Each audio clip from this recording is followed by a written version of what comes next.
Hey, what's going on everyone? In this video I'm going to show you how to unroot, relock the bootloader, and how to load stock recovery back. So basically unmodding your Nexus device. In this particular video I'll be using a Nexus 4 and I'm currently on Android 4.3, but this works for a whole bunch of other Nexus devices under various versions of Android. So before we continue any further, all credit and thanks goes to Wigfrush of XDA developers. What I suggest you do is go to this page. I'll put a link to this page in the description below. Just expand the description below and then you'll find this website page. And when you're here, I suggest you log into XDA developers, hit the thanks button, and better yet, even donate to them for this awesome program. The reason this link will also be in the description below is because this is where the original instructions are, and this is where you should be asking for help. Okay, this is a forum. Ask for help in here, not me. I'm not a developer, so if you ask me for help, most likely I won't answer because I'm not a developer. I wouldn't know how to help you.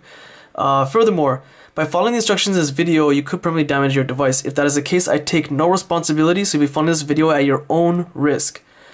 So what you can do is, when you're at this page, you want to access the toolkit if you've never used this before, if you have to reinstall it, whatever.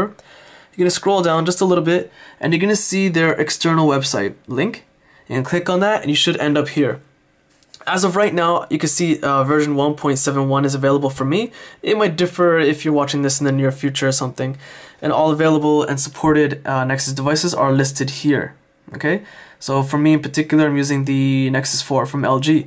You'll notice that there's various types of the Nexus 7, Nexus S, Galaxy Nexus. When you open the program, well, basically when you install it for the first time, what you have to do is to install it, if you haven't downloaded and installed it yet, just scroll down to download.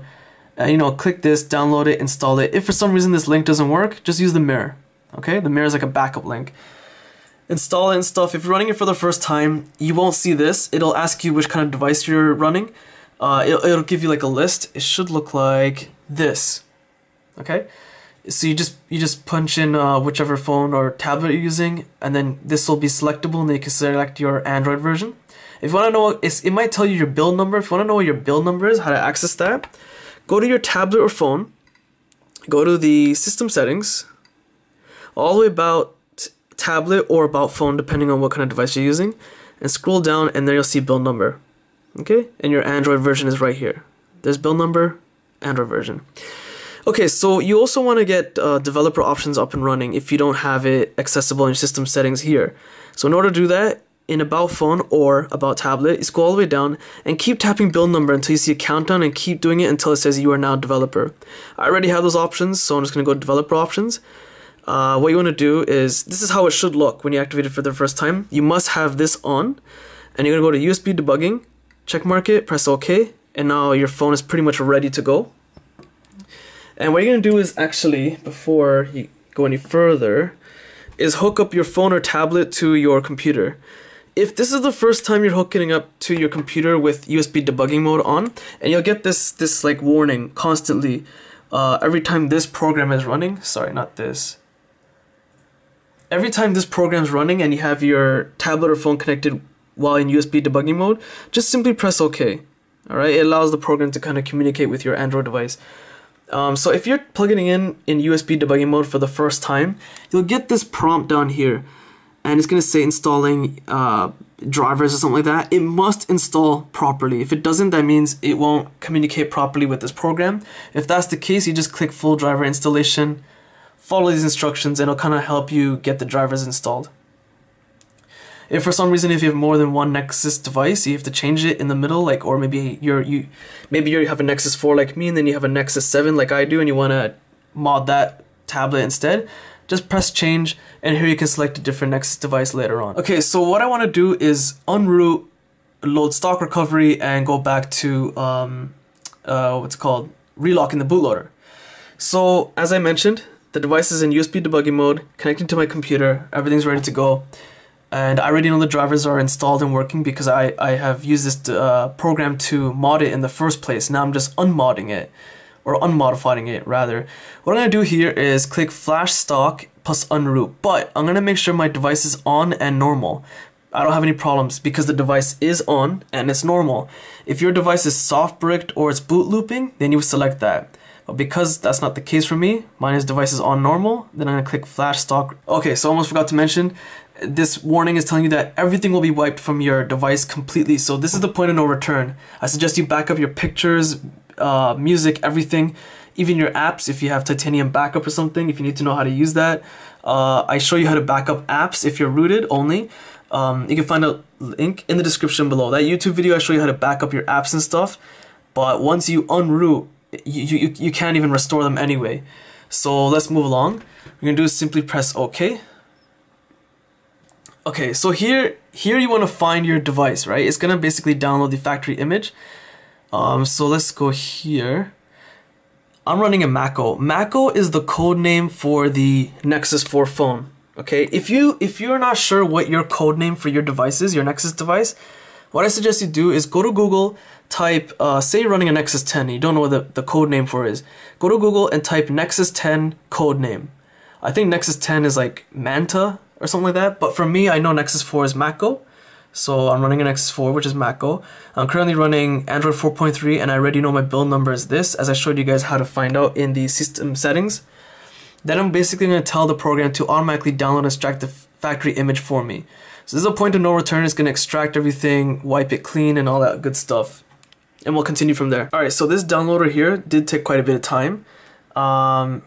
It took actually almost 20 minutes for me. Maybe the server was slow on the other end, I'm not sure, because my internet's fine, but regardless, basically it did take quite a bit of time, so you guys are well aware that you have to wait.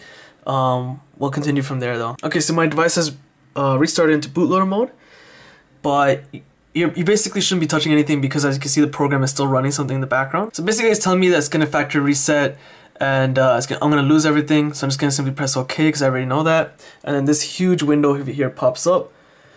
And I notice that the device has been restarting yet again.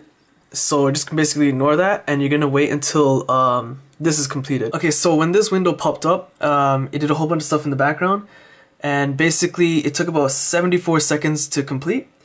And right now it's telling me that it's gonna go into like the type of boot loop. It's just gonna keep booting up, and it could take between 5 to 10 minutes. You just gotta wait. And the device was booting up. And after that's done, you basically just turn on USB debugging mode if you want to do another modification. Of course, we do want to do another modification, and we'll continue from there. Okay, so basically my device finally started up.